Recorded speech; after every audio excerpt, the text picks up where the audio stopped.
আসসালামু আলাইকুম রহমতুল্লাহি ওয়াবারাকাতুহ। 1 মিনিট মাদ্রাসা ইউটিউব চ্যানেলে সম্মানিত দিনী ভাই বোনেরা, আশা করি আল্লাহ তাআলার অশেষ রহমতে আপনারা ভালো আছেন, সুস্থ আছেন। আলহামদুলিল্লাহ। আজ হচ্ছে বৃহস্পতিবার 14 মে 2026। আজ নামাজের সময়সূচি নিয়ে আলোচনা করব এবং যারা রোজা থাকবেন তাদের জন্য সেহরি ইফতারের সময় বলে দেবো ইনশাআল্লাহ। আশা করছি সম্পূর্ণ ভিডিওটি দেখবেন। অনেকের প্রশ্ন, নামাজে কেরাতের মধ্যে সমস্যা হলে সাহু সেজদা ওয়াজিব হবে কিনা। এর উত্তরে বিজ্ঞ উলামায়ে কেরাম যা বলেন তা আমরা বুঝবো মাত্র 3টি পয়েন্টে।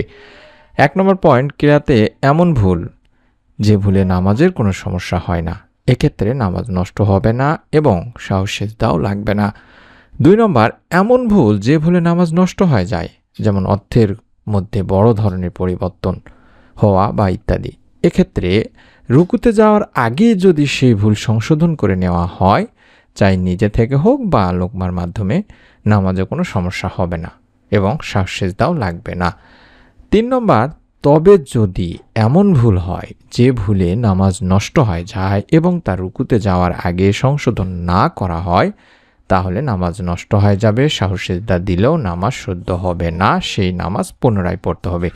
আশা করছি আমার সম্মানিত দিনী ভাই বোনেরা বুঝতে পেরেছেন। এখন আমরা জানবো আজ বৃহস্পতিবার 14 মে 2026 26 থেকে 27 জিলকদ 1447, 31 বৈশাখ 1433-এর 5 ওয়াক্ত নামাজের সময়সূচি এবং সেহরি ইফতারের সময়সূচি নিয়ে।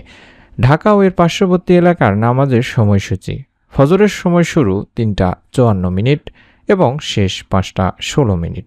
জহরের সময় শুরু 11টা 56 মিনিট এবং শেষ 4টা 32 মিনিট।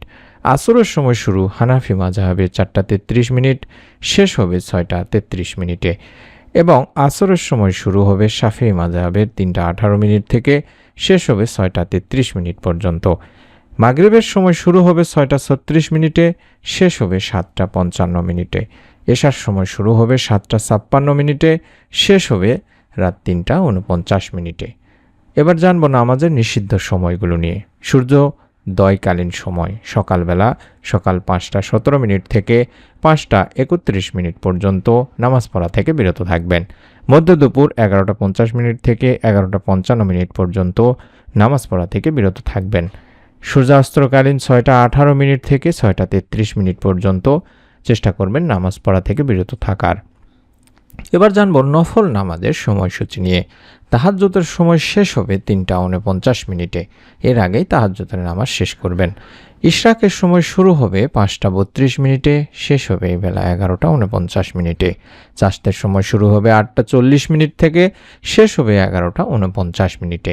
এবার আমরা জানব বৃহস্পতিবার যারা রোজা থাকবেন, সাপ্তাহিক রোজা, সেই রোজা সেহরি ইফতারের সময় এবং রোজার ফজিলত নিয়ে সংক্ষেপে। সপ্তাহের গুরুত্বপূর্ণ একটি দিন হচ্ছে এই বৃহস্পতিবার দিনই ভাই বোনেরা।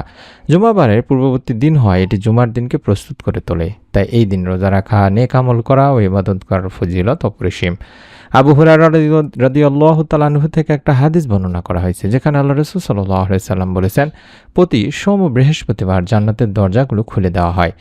এরপর এমন সব বান্দাকে ক্ষমা করে দেওয়া হয় যারা আল্লাহর সঙ্গে শরিক করে না, তবে সেই ব্যক্তিকে ক্ষমা করা হয় না যার ভাই ও তার মধ্যে শত্রুতা বিদ্যমান রয়েছে।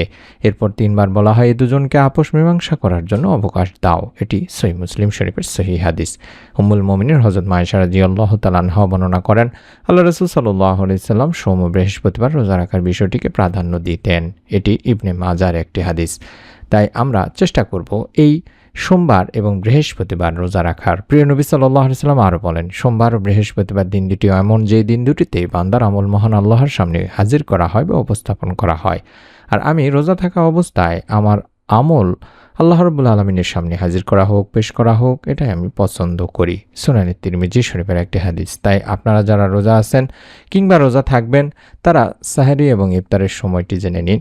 সেহরির শেষ সময় 3টা 54 মিনিট এবং ইফতারের সময় 6টা 36 মিনিট। আশা করছি এই ভিডিওটি থেকে অত্যন্ত গুরুত্বপূর্ণ কিছু তথ্য পেয়েছেন। আপনার কাছে প্রয়োজনীয় মনে হলে অবশ্যই আপনি আপনার নিকট আত্মীয় স্বজনদের কাছে ভিডিওটি শেয়ার করে দেবেন। যদি কোনো প্রশ্ন থাকে কিংবা কোনো সাজেশন দেওয়ার প্রয়োজন মনে হয় কিংবা অন্য কোনো কিছু জানার থাকে, তাহলে অবশ্যই আমাদেরকে কমেন্ট করে জানাবেন। নতুন এরকম আমলের ভিডিও পাওয়ার জন্য চ্যানেলটি সাবস্ক্রাইব করা না থাকলে সাবস্ক্রাইব করে রাখবেন। সকলে ভালো থাকুন, সুস্থ থাকুন। আসসালামু আলাইকুম ওয়া রাহমাতুল্লাহি ওয়া বারাকাতুহু।